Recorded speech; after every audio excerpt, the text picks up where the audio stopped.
एक दादाजी के दो पोते थे। एक का नाम प्राइवेट और दूसरे का नाम सरकारी था। एक दिन दादाजी के मोबाइल की ब्राइटनेस कम हो गई। दादाजी सरकारी के पास गए और बोले, बेटा मोबाइल में देखो क्या समस्या है, कुछ दिखाई नहीं दे रहा।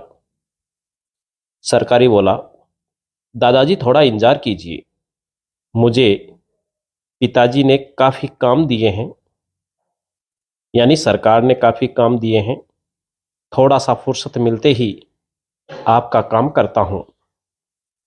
दादाजी में इतना धैर्य कहाँ था कि इंतजार करते। दादाजी पहुंचे प्राइवेट के पास। प्राइवेट बड़ी फुर्सत में बैठा था।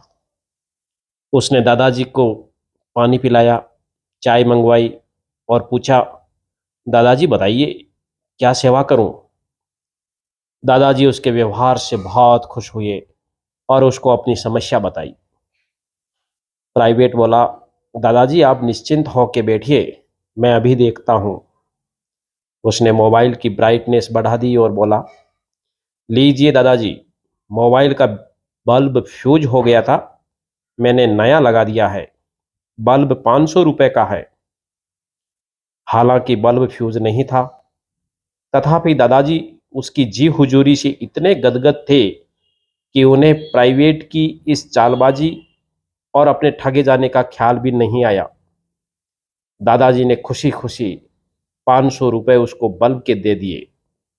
कुछ देर बाद दादाजी से उनका बड़ा बेटा, जिसका नाम निजी आयोग था, मिलने आया। दादाजी ने बातों बातों में सरकारी के निकम्मेपन और प्राइवेट की कार्य कुशलता की तारीफ करते हुए आज की पूरी घटना बता दी। निजी आयोग भोले भाले दादाजी के साथ हुए अन्याय को समझ गया।